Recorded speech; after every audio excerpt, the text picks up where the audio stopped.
जय जय श्री राधा रमण, जय जय नवल किशोर, जय गोपी चित्त चोर प्रभु, जय जय माखन चोर।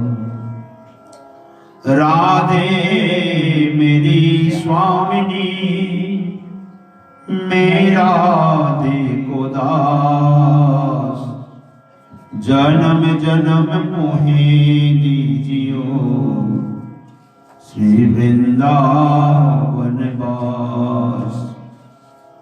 सब द्वारन को छोड़ के राधे आयो तेरो द्वार, श्री वृषभानु की लाडली,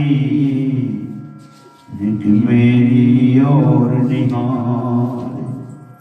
श्री राधा रानी की आई, वृषभानु दुलारी की आई, कीर्तिदा कुमारी की आई। जय जय श्री राधे समिताय गौर हरि, भक्तवत्सल भगवान की आई। परम लीला पुरुषोत्तम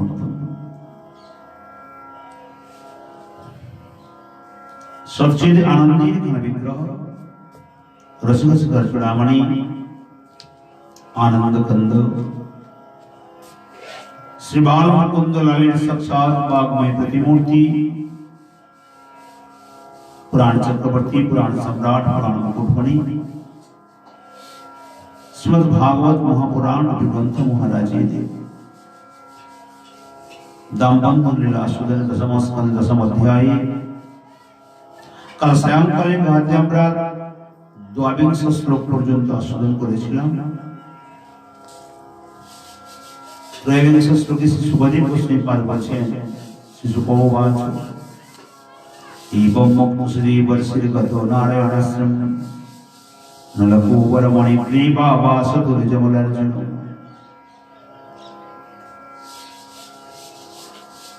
সুবদেব গোস্বামী পাদ বলছেন, ये परीक्षित श्री देवर्षि नारद नलकुबर मणिग्रीवेर प्रति अत्यंत कृपा दृष्टिते तादेर जे प्रकार अभिशाप रूपी दंडव दिलेन, वरदान रूपी आशीर्वाद दिलेन। वरदान दिलेन कि देखो स्थावरता अर्थात वृक्षजनी प्राप्त हয়েও আমার কৃপাতে এদের চিত্তে এই জন্মের সমস্ত কথা স্মরণ করবে, কিন্তু বাসুদেব ভগবানের সান্নিধ্য লাভ করে দেবতার পরিমাণে 100 বছর পশ্চাৎ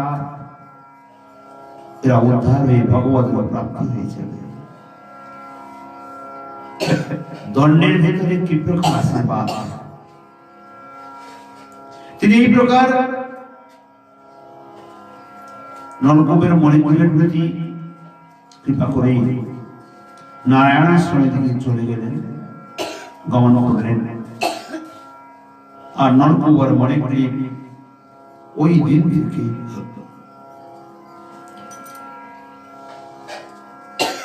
গোকুলে নন্দমোহনের সম্মুখে অর্জুন বৃক্ষ রূপে জন্ম নিল থাকে।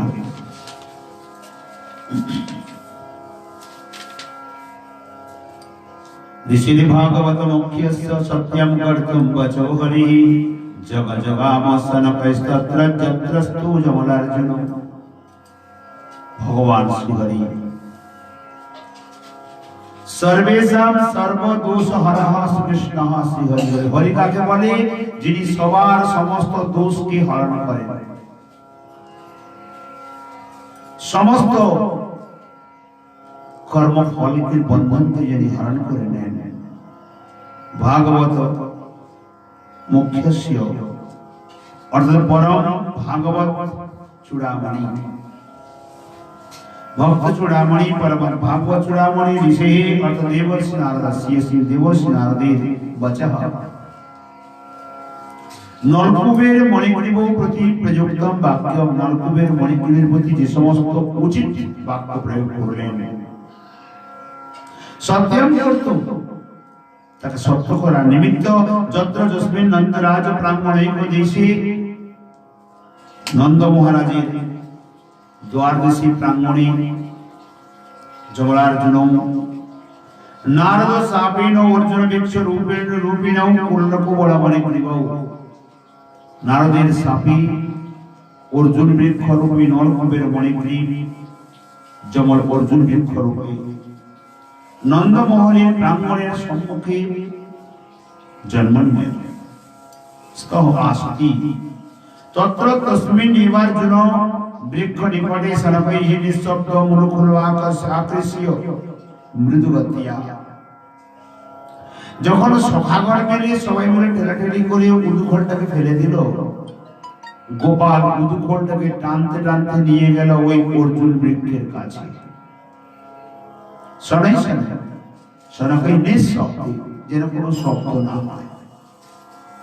উদুখোলটাকে আকর্ষণ করে মৃদুগত্যা ধীরে ধীরে জগাম পৌঁছে গেলেন।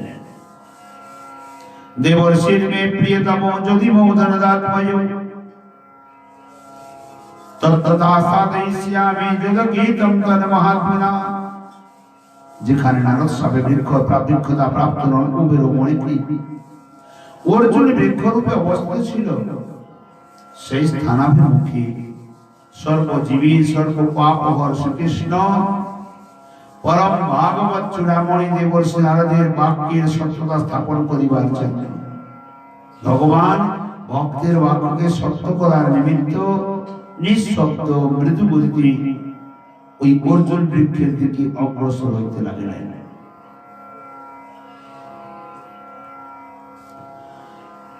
তদনন্তর যতঃ দেবর্ষি নারদঃ মি মম প্রিয়তমঃ ভক্তাগণত তস্মাৎ তেন মহাত্মনা যদ্গীতম নলকূপরমণিগ্রীব প্রতি সাপ্রদানচ্ছলেন যদুক্তম তথা তেনৈব নারদোক্ত প্রকারেণ ইমম। অর্থাৎ ভক্তাগ্রগণ্য স্বয়ং নারদ তৎপশ্চাৎ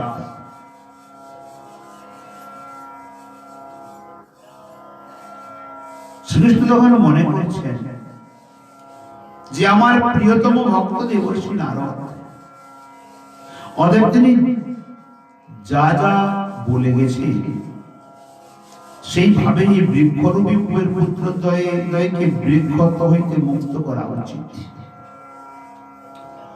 পরম ভক্তিমান রূপে পরিণত করিব। এদেরকে বৃক্ষ জনি থেকে মুক্ত করে পরম ভক্তিমান করব। কেন? নারদজি বলেছেন ভগবান ভক্তের বাক কখনো অন্যথা করেন না।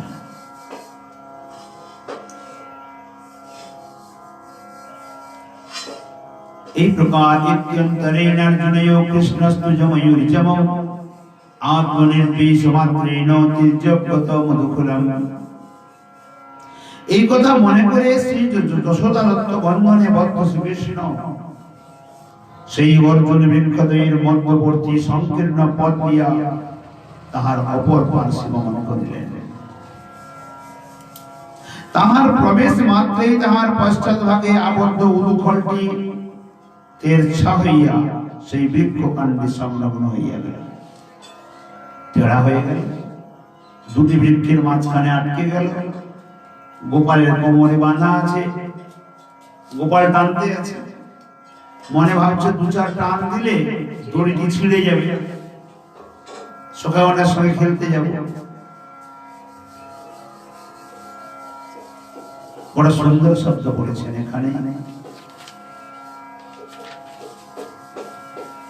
বালেন নিষ্কার শয়তান বালেন নিষ্কার শয়তান দুকুলম তদ্দামোদরেণ তরসদকলিতাঙ্ঘ্রিবন্ধু নিষ্পেততো পরম বিক্রমমিতাতি বেগো স্কন্দ প্রবাল পিটপৌকিত চন্দ শব্দ। বহু সুন্দর শ্লোক। बालेन निष्कर्षयतान्नुगुकुलं तद्दामोदरेण तरसदकलिताङ्घ्रिवन्दौ निष्पेदतु परमविकृमितातिवेगो स्कन्दप्रवालविटपौ कृतचण्डशब्दौ যশোদার বন্ধনে বদ্ধ তদ্বীর্যক ভাবেন বৃক্ষ কাণ্ডয়োর্লগ্নম। তদর্থাৎ ওই উদুখলটি তির্যক ভাবে টেढ़ा ভাবে বাঁকা ভাবে উদুখল বৃক্ষ দুটির মাঝখানে আটকে গেল। অন্য পশ্চাৎগতম উদুকুলম নিষ্কর্ষতা বলাদাকর্ষতা। গোপাল যতবার যায় তাকে যেন পিছনে টেনে নেয়, কেন উদুখলটা বাঁধা আছে না, সামনে যেতে পারছে না। তাই গোপাল যতবার কান দেয় বৃক্ষ দুটি সামনে পেছনে হিলতে আছে, কিন্তু বৃক্ষ দুটি নড়ছে। কি প্রকার নড়ছে? মূলের উপর থেকে না, একবারে মাটির ভেতরে মূলের তলা থেকে নড়তে আছে। গাছ যদি কত হাজার বছর বসে আছে? 36,000 বছর। মনে থাকে জানেন? 36,000 বছর, দেবতার পরিমাণে 100 বছর বসে আছে ওখানে। আচ্ছা, 365 দিনে 1 বছর। এই প্রকার যদি 365 দিনে 1 বছর হয় আর 365 বছরে দেবতাগণের 1 দিন হয়, এই প্রকার 100 বছর, আবার 1 বছর 2 বছর 3 বছর করে 100 বছর। 100 কে 365 দিয়ে গুণা করতে হবে। সেখানে বলছেন 36,000 বছর। যদি 36,000 বছর বৃক্ষ দুটি দাঁড়িয়ে থাকে, তার মূলটা কত দূর পর্যন্ত যেতে পারে? বৃক্ষ যত বড় হবে তার 3 গুণা নিচের দিকে আছে। বহু পুরানো বৃক্ষ, যেখানে এত বড় বৃক্ষ গোপাল টান দিয়েছে আর দুটি বৃক্ষ সমূলে নিচের থেকে নড়তে আছে। কোন দড়ি দিয়ে মা বেঁধেছে? না, মাথা বাঁধা দুটি পাটের সুতা, পট্ট দড়ি এখানে বর্ণিত আছে, তাতে ছিঁড়ছে না। কে টান দিচ্ছে? আবার পরব্রহ্ম সাক্ষাৎ ভগবান জগদীশ্বর। কিন্তু পাটের দড়ি কেউ শুনতে পারছে না, কারণ বাৎসল্য প্রেম রূপী রয়েছে। বালক রূপীণ কৃষ্ণ না উৎকলিতাঙ্ঘ্রি বলাদাকর্ষীয়, বলপূর্বক আকর্ষণ করছে। কিভাবে? না, যশোদয়া উদরের রজ্জু বন্ধেন। যশোদার দ্বারা যে উদরের রজ্জুটি বাঁধা হয়েছে, বালক রূপিণা শ্রীকৃষ্ণেন, বালক রূপী শ্রীকৃষ্ণ উৎকলিতাঙ্ঘ্রি বন্ধৌ, অর্থাৎ উৎপাটিত মূলবদ্ধ পরম বিক্রমী বিক্রমিত অতিবেগ স্কন্দ প্রবাল বিটব পরম শ্রীকৃষ্ণ যত বিক্রমিতম বিক্রমম উদুকুল আকর্ষণ কালে প্রকাশিত বাল উচিত বিক্রম ইতি অর্থ।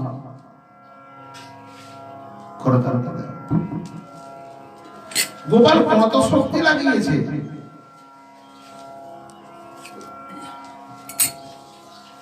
এখানে শক্তি 2 প্রকারের। একটি শক্তি হলো বাল গোপালের শক্তি, অর্থাৎ ছোট শিশুর শক্তি। আর একটি শক্তি হলো ভগবত্তা শক্তি, প্রভু শক্তি।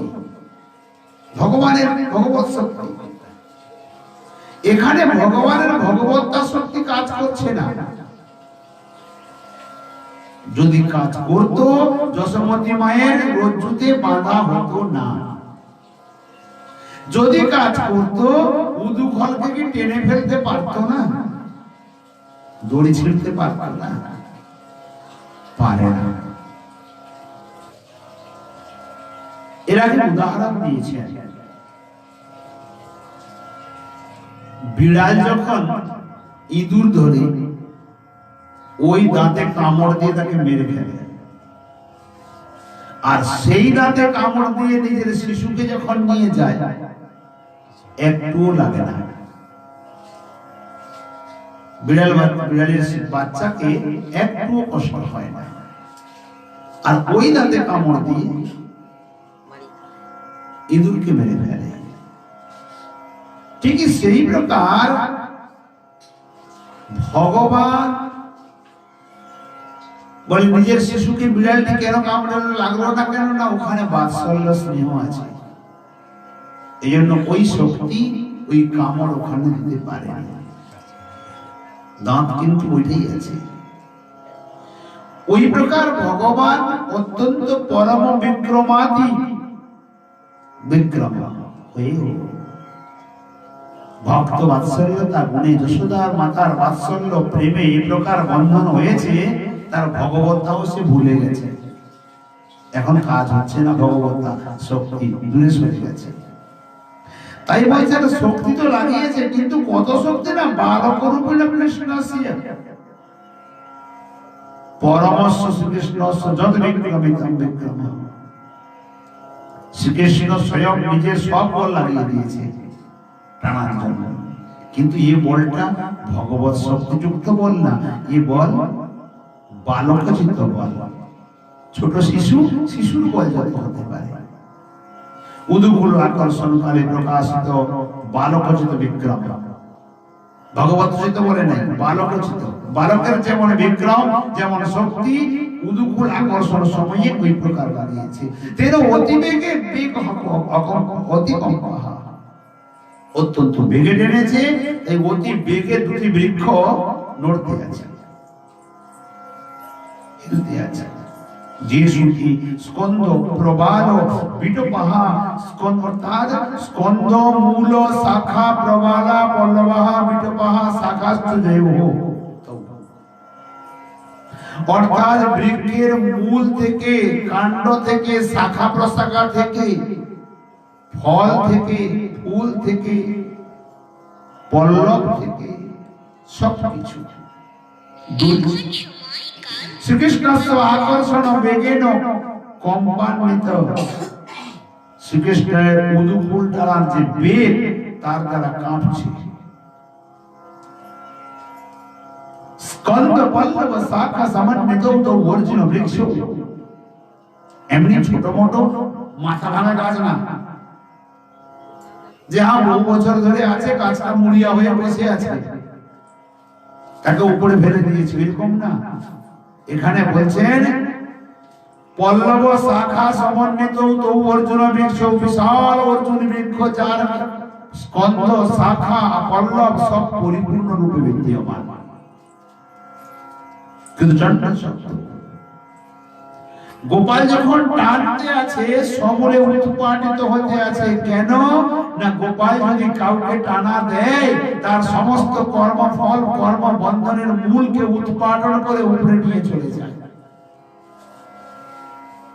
কারো যদি কৃষ্ণ প্রেমের টান ধরে, তার সংসার বন্ধন, যাবতীয় জগতে বন্ধন থাকে, সব বন্ধন সমূলে উৎপাটিত হয়ে চলে যায়, রাখে না। এই কর্ম রূপ বন্ধন। তা অর্জুন বৃক্ষের এটা কোন বন্ধন? কর্মরূপী বন্ধন। জন্ম জন্মান্তর এটা কর্মফলের বন্ধন ছিল, বৃক্ষ যদি প্রাপ্ত ছিল, ওই কর্মটা করেছিল বলে এই দণ্ডটি পেয়েছে। নারদজি সাক্ষাতে প্রকট হয়ে তাকে কর্মের দণ্ড দিয়েছেন, আর আমরা কর্ম করি, সাক্ষাৎ তো পাই না নারদজির। আমরা যমরাজের কাছ থেকে কর্মের দণ্ড পাই, কালের কাছ থেকে কর্মের দণ্ড পাই। অতএব গোবিন্দ যদি কাউকে টান দেয়, তার সমূলে কর্ম বন্ধন রূপী বৃক্ষের উৎপাদিত করে উপরে নিয়ে চলে যায়। কিন্তু কি করে নিয়ে যায় না, এরা এই নরকুবের মণিগ্রীব 100 বছর অর্থাৎ 36,000 বছর ধরে তপস্যা করছে। কবে আসবে গোবিন্দ আর কবে আমাদের উদ্ধার করবে চেয়ে বসে আছে। নাম করা ভজন, অর্জন পূজন করা এও ভজন, হরি কথা শোনা এও ভজন, ব্রত আচরণ করা গোবিন্দের নিমিত্ত এও ভজন, যাবতীয় এগুলি সব ভজন। কিন্তু এর মধ্যে একটু সমস্যা আছে। নাম কীর্তন করি, ভজন পূজন অর্থাৎ সদাচার করি, পূজা পাঠ করি, গ্রন্থ পাঠ করি, গ্রন্থ শ্রবণ করি, ব্রত আচরণ করি, এর ভিতরে একটি কমি থেকে যাচ্ছে। কমি হলো তার নিমিত্ত ভেতরের আরতি, যেটার দ্বারাও কি প্রাপ্তি হওয়া যাবে। অভাব বোধ, অভাব বোধ, প্রাপ্তির জন্য লালসা, যেটা নলকূপের মণিগ্রীবের ভেতরে 36,000 বছর ধরে ছিল। প্রাপ্তি হওয়ার লালসা, আকাঙ্ক্ষা, তীব্র আকাঙ্ক্ষা, যাকে শ্রীমদ্ ভাগবতে বলছেন উৎকট কৃষ্ণ বিরহ তীব্র তাপ উদাস হওয়া। কেমন কৃষ্ণ বিরহ না, উৎকট তীব্র কৃষ্ণ বিরহ আছে আমাদের। আমরা হরিনাম করছি, কীর্তন করছি, পূজা করছি, অর্চন করছি, শৃঙ্গার করছি, পাঠ করছি, পাঠ শ্রবণ করছি, পরিক্রমা করছি, দর্শন করছি, সবকিছু করছি, কিন্তু ওই একটা বস্তু নাই। উৎকট কৃষ্ণ বিরহ তীব্র তাপ উদাস হওয়া, ওই একটা বস্তু আমাদের ভিতরে নাই। যে কারণে এত সবকিছু করেও, এত কিছু করার পরেও ওই ফলটা পাওয়া যায় না। কিন্তু নলকূপের মণিগ্রীব 36,000 বছর ধরে না দান করেছে, না পূজা পাঠ করেছে, না অর্চন করেছে, না মালা জপ করেছে, না বার ব্রত করেছে, কিন্তু কিচ্ছু না করেও ওদের ভেতরে এত 1000 বছর ধরে উৎকট কৃষ্ণ বিরহ এটা ছিল। কারণ নারদের বরদান ছিল, আমার বরদানে তোমাদের এই জন্মের সমস্ত কথা স্মরণে থাকবে, আর শ্রী হরি তোমাদেরকে উদ্ধার করবেন, তোমাদের দর্শন দেবেন। অতএব হরি যেহেতু দর্শন দেবেন, এই কথাটা বলে দিয়েছে। আমার দিকে মুখ করো, পেছন দিকে কি দেখো। হরি যেহেতু দর্শন দেবে, এই কথাটা নারদজি বলে দিয়েছে। ইনাদের স্মৃতিতে আছে কবে হরি দর্শন দেবে, কবে আসবে, কবে আসবে, এই বিরহটা আছে। সবাইকে তার গুরুদেব বলে গেলেন কি শ্রীরাম তোমার কুটিয়াতে আসবে। সবরই আজীবন, ছোট্টবেলা থেকে আজীবন বসে আছে। গুরুদেব বলে গেছেন শ্রীরাম আমার কুটিয়ায় আসবে, আমার গুরু বাক্য মিথ্যা হতে পারে না, অবশ্য আসবে। প্রতিদিন ফুল তোলে, পথ সাজায়, ফল তোলে, চেকে চেকে কেটে কেটে রাখে। এই উৎকট আকাঙ্ক্ষা ছিল, তীব্র বিরহ ছিল। সেই প্রকার কৃষ্ণ কৃপা করিবে দৃঢ় করি জানে। এই বিশ্বাস, এই ভরসা, এই আকাঙ্ক্ষা, এই বস্তুটা আমাদের কমে হয়ে যাচ্ছে। হরিনাম হচ্ছে, অর্চন পূজন হচ্ছে, কম বেশি যেমন হোক, বার ব্রত সদাচার অল্প বেশি হোক, যে যেমন পারে পরিক্রমা দর্শন পূজন সবকিছু হচ্ছে। এর দৃঢ়তাও আছে, কিন্তু লালসা নাই। উৎকট কৃষ্ণ বিরহ তীব্রতা উদাসনা, উৎকটতা তীব্রতা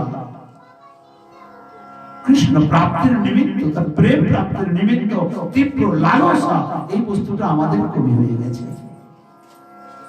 এখানে এই কথাটি কি বলছেন যে আজ এই দুজন নরকবের মণিগ্রীব বৃক্ষ শাখা পল্লব পুষ্প ফল ফুলে পরিপূর্ণ হয়ে 36,000 বছর দাঁড়িয়ে দাঁড়িয়ে কত রোদে পুড়ে বর্ষা ঝড় তুফানে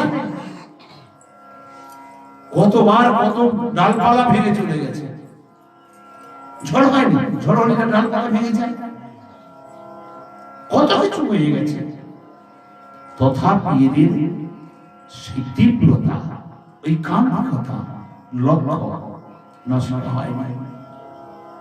তাই আজ গোবিন্দ যখন কাছে গিয়ে টান দিচ্ছেন, বলে টান কেন দিচ্ছেন? উপরে চলে এসো, আমার কাছে চলে এসো, তাই না? তোমরা এই বৃক্ষজনি থেকে উদ্ধার হয়ে আমার কাছে চলে এসো। গোপাল টানছে, আর গোবিন্দ যদি কাউকে টানে তার কি কর্মবন্ধনের মূল আর থাকতে পারে? এই জন্য ভাগবতে বললেন, যেখানে শাস্ত্রে স্পষ্ট বলছে ন কস্যতে কর্ম জন্ম কোটি শতৈরপি, জীবের যদি শতকোটি জন্ম চলে যায় তবু কর্মফলের বন্ধন কোনোদিন সমাপ্ত হয় না। অবশ্যম এব ভোক্তব্যম কৃতম কর্ম শুভাশুভম, জীবের শতকোটি জন্ম চলে গেলে ও শুভ বা অশুভ কর্মের ফল তাকে সুনিশ্চিত ভোগ করতে হয়। আর সেখানে ভাগবত বলছে ক্ষীয়ন্ত্যস্য কর্মাণি দৃষ্ট্যৈব আত্মনীশ্বরে, যার একবার গোবিন্দ চরণে মতি হয়ে যায় অথবা গোবিন্দকে একবার কৃপা করে দেয়, তার সমস্ত কর্মবন্ধন সমাপ্ত হয়ে যায়, ক্ষয় হয়ে যায়। এই প্রত্যক্ষ প্রমাণ কি অর্জুন বৃক্ষরূপে নররূপের মণিগ্রীবে আজ কর্মবন্ধন সমাপ্ত হয়ে যায়। কি করলো না, টান দিতে দিতে বৃক্ষ দুটি সমূলে উৎপাদিত হয়ে পড়ে গেল। শ্রীকৃষ্ণস্য আকর্ষণ বেগেন কম্পান্বিত স্কন্ধ পল্লব শাখা সমন্বিত তৌ অর্জুন বৃক্ষ মূলত পাটনেন প্রচণ্ড শব্দ, ভয়ঙ্কর শব্দ, চণ্ড প্রচণ্ড শব্দ, শব্দটি মূল স্কন্ধ শাখাদি কম্পেন পতনন মুখতয়াচ কৃত ঘোর শব্দ।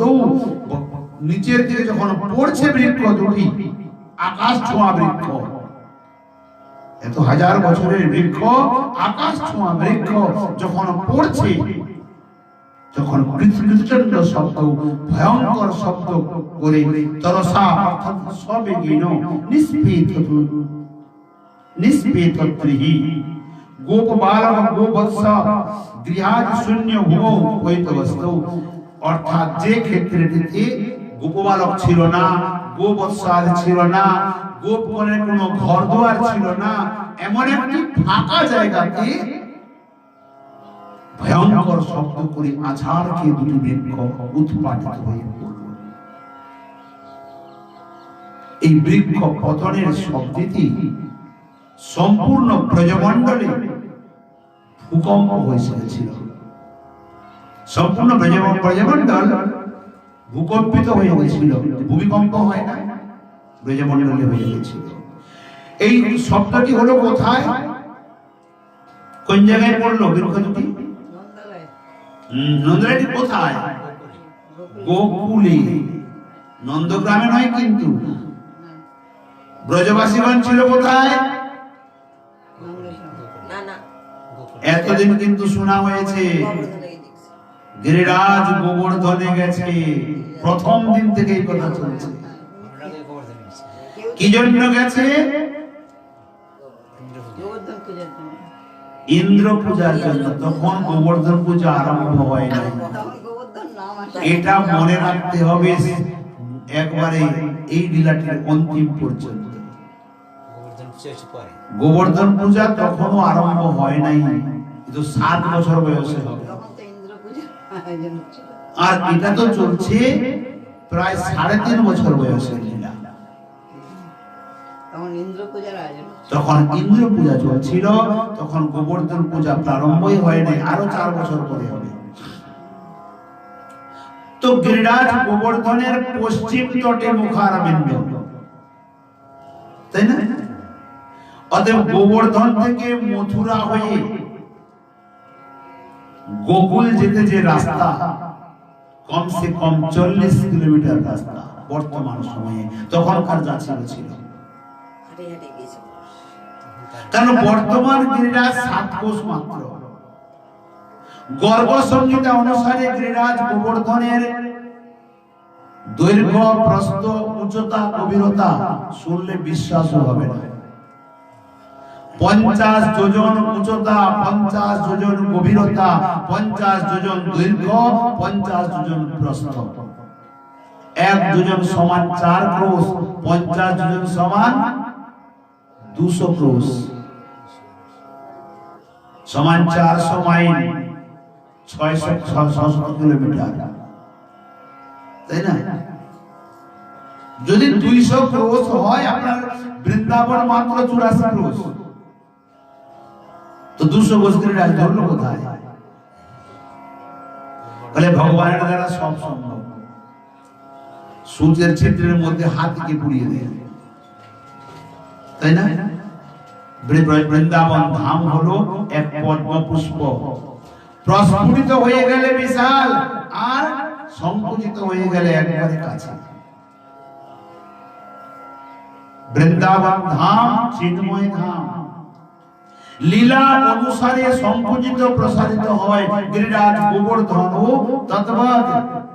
কারণ গিরিরাজ গোবর্ধনের জন্ম কথা যদি শোনা যায়, তখন বোঝা যায় গিরিরাজ গোবর্ধন ভগবান শ্রীকৃষ্ণের বক্ষস্থল থেকে জন্ম হয়েছে, সাক্ষাৎ শ্রীকৃষ্ণ। গিরিরাজ পূজার সময়ে এই কথা আসে যে গিরিরাজ গোবর্ধনের উপরে শ্রী গোবিন্দ বসে চতুর্ভুজ রূপ ধারণ করে ব্রজবাসীগণের সমস্ত ভোগকে তিনি গ্রহণ করেছিলেন। যিনি বলেছিলেন গিরিরাজ প্রকট হয়ে ভোগ খাবে তোমাদের, সেই শ্রীকৃষ্ণ আজ নিজে চতুর্ভুজ হয়ে গিরিরাজের উপরে বসে গেছে, তো মিথ্যা কথা বললো না? যদি নিজে খাওয়ার ইচ্ছা ছিল, লোভ ছিল, তো আগে থেকে বলতে পারতো। ব্রজবাসীগণকে ঠকিয়ে চতুর্ভুজ রূপ ধারণ করে গিরিরাজের উপরে বসলো কেন? প্রশ্ন আসে না? কিন্তু না, আমার গোবিন্দ কখনো মিথ্যা বলতে পারে না,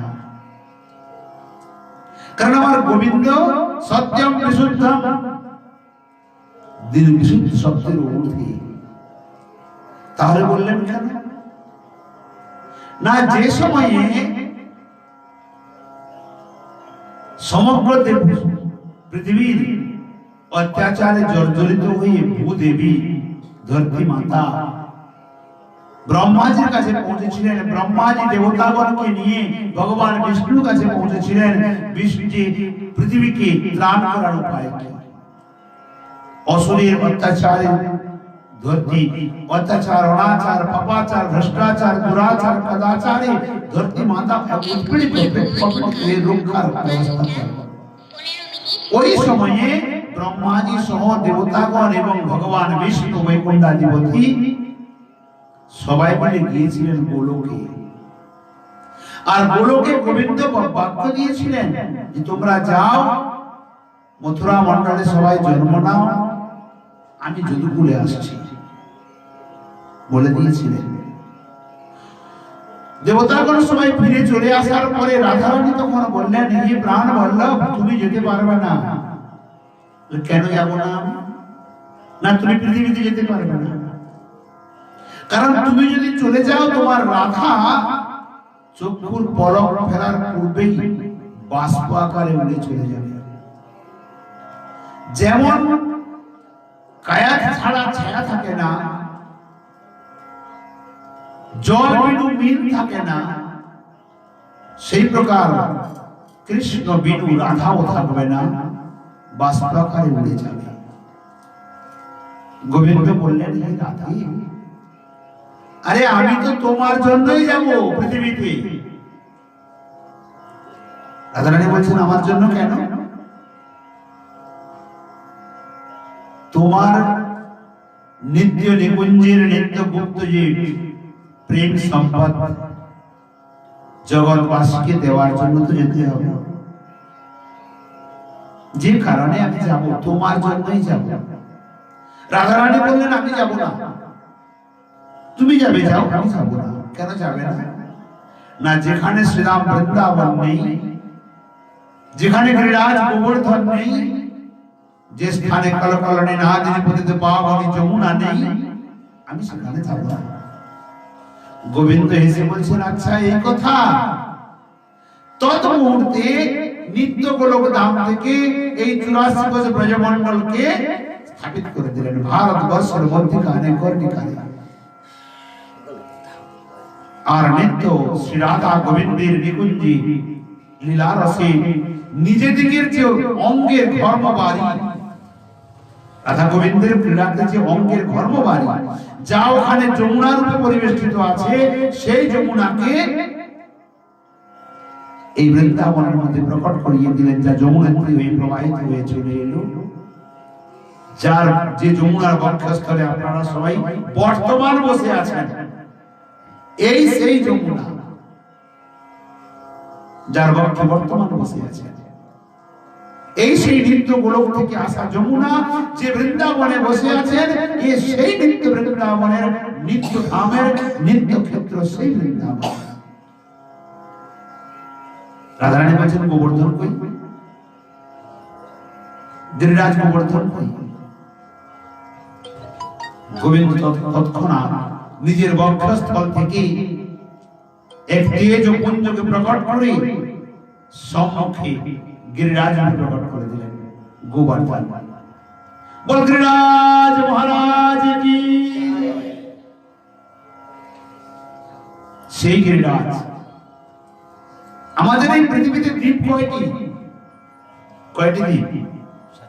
7টা দ্বীপ। জম্বু, প্লক্ষ, শালমণি, ক্রুশ, ক্রৌঞ্চ, শাক, পুষ্কর।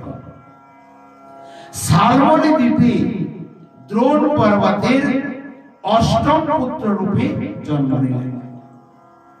আমি সংক্ষিপ্তে বলছি, কারণ এখানে বিস্তার করা সম্ভব নয়। অত্যন্ত সুন্দর, যার 50 যোজন উচ্চতা, 50 যোজন গভীরতা, 50 যোজন দৈর্ঘ্য, 50 যোজন প্রস্থ, গিরিরাজ মহারাজ। যার মধ্যে ঝর্ণা, বন, উপবন, পুষ্প বাটিকা, ফল বাটিকা, ময়ূর, কোকিল, বিবিধ প্রকার পক্ষীগণের পূজন, অত্যন্ত সুন্দর সুরম্য। এমনকি বাস্তবিকতায় গিরিরাজ গোবর্ধনের শিলা নয়, গিরিরাজ গোবর্ধনের শিলা মণিমাণিক্যময়, পরিপূর্ণ, দিব্য রত্নে বিভূষিত গিরিরাজ গোবর্ধন। এই প্রকার অপরূপ সুরম্য সৌন্দর্য, অত্যন্ত সুন্দর গিরিরাজ গোবর্ধনকে দর্শন করে পুলস্ত্য ঋষির মনে লোভ হয়েছিল। তিনি দ্রোণ পর্বতের কাছে ভিক্ষা চেয়ে নিয়েছিলেন, কিন্তু গিরিরাজ ত্রিকালদর্শী ছিলেন, জাতিস্বরা ছিলেন। তাই পুলস্ত্য ঋষি যখন দ্রোণ পর্বতের কাছে ভিক্ষা নিয়ে গিরিরাজ গোবর্ধনকে আনতে ইচ্ছা করলেন, গিরিরাজ গোবর্ধন বললেন, হে ঋষিবর, আমার একটা শর্ত আছে, আপনি কোথায় নিয়ে যাবেন আমাকে? না, আমি শালমণি দ্বীপ থেকে সিদ্ধদ্বীপ পর্যন্ত নিয়ে যাব, তোমার উপরে বসে ভজন তপস্যা করব। গিরিরাজের উপরে বসে তপস্যা করবেন। গোবর্ধন বললেন, আপনি আমাকে নেবেন কি করে? আমার যে এত উচ্চতা, দৈর্ঘ্য, প্রস্থ কি করে নেবেন? পুলস্ত্য ঋষি বললেন, সচ্ছন্দে আমার বাম হস্তে বসো, আমি চলে যাব। গিরিরাজ বললেন, ঋষিবর, আমারও একটি প্রতিজ্ঞা আছে। বলো। না, আমাকে যেখানে আপনি একবার স্থাপিত করে দেবেন, আমি আর সেখান থেকে উঠবো না। পুলস্ত্য ঋষি বললেন, আমারও প্রতিজ্ঞা, আমি এখান থেকে সিদ্ধদ্বীপ পর্যন্ত মাঝখানে কোথাও তোমাকে আমি রাখবো না। কিন্তু যখন ব্রজমণ্ডলের মধ্যে প্রবেশ করলেন আকাশ পথে, গোবর্ধন বুঝতে পারলেন, আমার প্রভু এখানে ভবিষ্যতে লীলা করবেন, যদি আমি এখানে থেকে যাই, আমার উপরে তার চরণ চিহ্ন পড়বে। শ্রী রাধা যদি কৃপা করে প্রাণ বল্লভ সহিত আমার গিরি গহ্বরে কত না কুঞ্জ বিহার করবেন, আমি এই স্থান ত্যাগ করে যাব না। তাই গিরিরাজ মহারাজ নিজের সম্পূর্ণ ভার ছেড়ে দিলেন পুলস্ত্য ঋষির হাতে। পুলস্ত্য ঋষি পরিশ্রান্ত হয়ে গিরিরাজ গোবর্ধনকে ব্রজমণ্ডলে ব্রজভূমিতে স্থাপিত করে দিলেন। যমুনায় স্নান তর্পণাদি করে গিরিরাজকে যখন উঠাতে গেলেন, গিরিরাজ বললেন, ঋষিবর, আমি প্রতিজ্ঞা করেছি, একবার রেখে দিলে আমি আর যাব না। তখন পুলস্ত্য ঋষি শ্রাপ দিয়ে দিলেন, দৃষ্ট, তুমি আমার ইচ্ছা পূর্ণ করলে না, আমি তোমাকে তোমার পিতার কাছ থেকে ভিক্ষা করে চেয়ে নিয়েছিলাম, আমি শ্রাপ দিলাম, আজ থেকে প্রতি মুহূর্তে তুমি তিল তিল করে ক্ষয় হতে হতে কলির অন্ত তুমি সমাপ্ত হয়ে যাবে। তাই আজ গিরিরাজ মহারাজ ঋষির শ্রাপকে ভার বহন করে চলেছেন, কিন্তু ব্রজ ত্যাগ করেন নাই, আর ভক্তগণের প্রতি কৃপা তিনি কখনো ত্যাগ করেন নাই। সেই গিরিরাজ গোবর্ধন ক্ষয় হতে হতে সাপ কোষে এসে পৌঁছে গেছে। ওই গোবর্ধনের পশ্চিম তটে এই ব্রজবাসীগণ পূজন করছেন। নন্দ, উপনন্দ, সনন্দ, অভিনন্দ, মাতা রোহিণী আদি সমস্ত ব্রজবাসীগণ আছেন। তদানীন্তন সময়ে গিরিরাজ উচ্চতর কত ছিল এবং দৈর্ঘ্য কত ছিল, সেখান পর্যন্ত এই ভূকম্প পৌঁছে গেছে, বৃক্ষ উৎপাটনের শব্দ পৌঁছেছে, আর ব্রজবাসীগণ এখান থেকে দৌড় দিয়েছেন। এদিকে মা ছিলেন গৃহকার্যরত, তার কর্ণেও পৌঁছেছে। এখানে বলছেন কৃষ্ণ শব্দ, যশোদার বন্ধনে বদ্ধ সেই বালক ভগবান তার পশ্চাৎগত উদুখলটি বলপূর্বক আকর্ষণ করে করিবা মাত্র সেই অর্জুন বৃক্ষদের মূল উৎপাটিত হয়ে গেল, এবং শ্রীকৃষ্ণের উদুখল আকর্ষণ বেগে তাদের স্কন্ধ, শাখা, পল্লবাদী সব সম্পায়িত হইতে লাগিল। তখন তাহারা বিকট শব্দ সহকারী সবেগে বিপরীত হইল।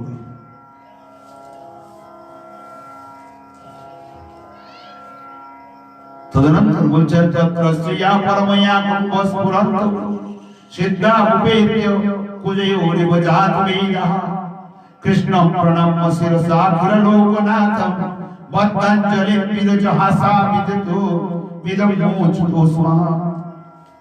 কুজয়ো বৃক্ষয়ো সমুদ্ভূতঃ জাতবেদা অগ্নিব দয়োর্বৃক্ষয়োর সমুদ্ভূতয়োর অগ্নো মিথুন জ্যোতির মিলনাদি কৈবাগ্নিরেবা ইত্যর্থঃ। কোন দুইটি বৃক্ষের মধ্যে হইতে দাবানল সমুদ্ভূত হয়ে যেন পরস্পরের জ্যোতির মিলনে একীভূত হইয়া যায়। যেমন জঙ্গলে যখন দাবানল সৃষ্টি হয় কেমন হয়, দুটি বৃক্ষের ঘষাঘষিতে অগ্নি উৎপন্ন হয়। সম্পূর্ণ বনের মধ্যে অগ্নি যখন ছড়িয়ে যায় তখন চতুর্দিকে জ্যোতির প্রকাশ 10 দিক আলোকিত হয়ে যায়। সেই প্রকার অর্জুন বৃক্ষদ্বয় যখন উৎপাটিত হয়ে পড়ল, এই বৃক্ষদ্বয়ের মধ্যে অবস্থিত নরকুবর মণিগ্রীব বৃক্ষ মধ্য থেকে জ্যোতি প্রকাশিত হয়ে নির্গত হয়ে বেরিয়ে এল, অপরূপ দিব্য সৌন্দর্য রূপবান পুরুষ রূপে, যেন দেখতে একীভূত প্রায় মিলিত দ্বৈত দশমিক সমুদ্র ভাস করত। অখিল ব্রহ্মাণ্ড শ্রীকৃষ্ণের চরণ নিকটে উপস্থিত হল, প্রকট হয়ে শ্রীকৃষ্ণের চরণ কমলে এসে উপস্থিত হল। পরম উজ্জ্বল জ্যোতি 10 দিন জ্যোতি প্রকাশ করে নরকুবর মণিগ্রীব আন্ন মানব দিব্য উপেত্য বৃক্ষ মধ্যাদ বৈরণে শ্রীকৃষ্ণ চরণ সমীপম গত্বা শ্রীকৃষ্ণ চরণ সমীপে গিয়ে অখিল লোকনাথ অনন্ত কোটি ব্রহ্মাণ্ড পালকম কৃষ্ণম, যিনি অনন্ত কোটি ব্রহ্মাণ্ডের পালক কৃষ্ণ, বৃক্ষ পতন দর্শনেন সবয়মিব উলুখলা আকর্ষণ পরায়ণম সুদানন্দনম। গোপাল তো পেছন থেকে বৃক্ষ দুটি ছিল এই প্রকার টান দিচ্ছিল, গাছ দুটি যখন পড়ে গেছে না, পেছন মুখ মুড়ে দেখছে কি করে পড়লো, শরীর সামনের দিকে আছে, ঘাড় মুড়ে এই প্রকার দেখছে কি করে পড়লো, আর ভয়ে কাঁপতে আছে থরথর করে। এত বড় গাছ দুটি পড়ে গেল, আগে তো আমি হাড়ি ভেঙেছি, তারপরে মাখন খাওয়াইছি, মা ছড়ি নিয়ে দেখিয়েছে, এরপরে তো দড়ি দিয়ে বেঁধেছে, এখন বড় বড় গাছ দুটি উপরে ফেলেছি, আর কি বাবা আমাকে ছাড়বে? এখন তো বাবাও পিঠাবে। কতদিনের গাছ ছিল না উপরে ফেলেছি, দোষের উপরে দোষ করছি, মনের মধ্যে এসেছে। তাই অখিল ব্রহ্মাণ্ড পালক শ্রীকৃষ্ণ স্বভয় ভয়ে থরথর করে কাঁপছে। উলুকুল আকর্ষণ পরায়ণ সুধানন্দন, উলুকুল আকর্ষণ পরায়ণ সুধানন্দন শিরসা শ্রীকৃষ্ণ চরণাগ্র ভূমি স্পৃষ্ট মস্তকেন, শ্রীকৃষ্ণ চরণাগ্র ভূমিতে মস্তক লুণ্ঠিত করিয়া প্রণাম করিল কারা? নরভূপের মণিগ্রীব শ্রী গোবিন্দের চরণে এসে সাষ্টাঙ্গ প্রণাম করল।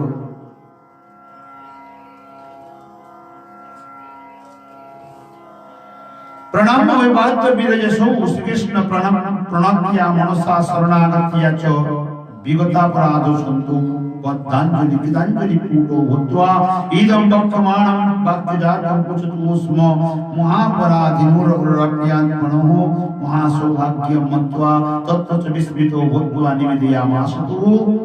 শ্রীকৃষ্ণ চরণে প্রণতি এবং শরণাগতির মাহাত্ম্যে অপরাধ বিহীন হইল। প্রণাম করা মাত্রই তাদের গোবিন্দ চরণে শরণাপন্ন হয়েছে, প্রণাম করেছে, তাদের যত অপরাধ ছিল সমাপ্ত হয়ে গেল। সেই ভূমের পুত্র দৈত্যদাঞ্জলি পুরে শ্রীকৃষ্ণ চরণে বিজ্ঞাপন করতে আরম্ভ করলেন, অর্থাৎ প্রার্থনা করতে লাগলেন গোবিন্দের চরণে। যারা আজ মদিরামত্ত হয়ে উন্মত্ত হয়ে ঋষি মুনিকেও মানে নাই, আজ তারা গোবিন্দের চরণে প্রণাম করে কাতর কণ্ঠে প্রার্থনা করছে, কৃষ্ণ কৃষ্ণ মহাযোগিন স্তমাদ্য পুরুষোত্তমঃ ব্যক্তাব্যক্তমিদং বিশ্বম রূপম তে ব্রহ্মণো বিদু, স্তুতি করছে।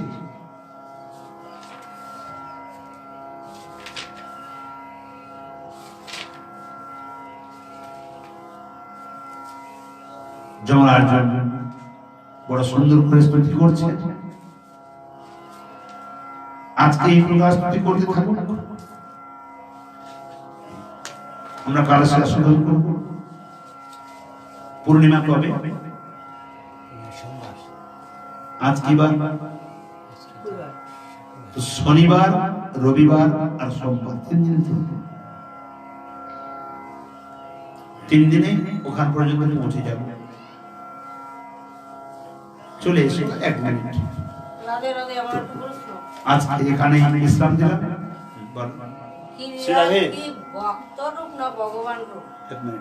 তাড়াতাড়ি যাও, ওনাকে মেশিনটা দেখা যাবে। আচ্ছা দেখাতে হবে তো, যেতে তো হবে, খালি করতে হবে। গিরিরাজ মহাপ্রভু আপনাদের ভক্ত রূপ না ভগবান? প্রশ্ন করেছেন, আমি উত্তর দেবে উনি? আমি বলছি শ্রীমান মহাপ্রভু ভক্ত রূপ না ভগবান? কোনটা?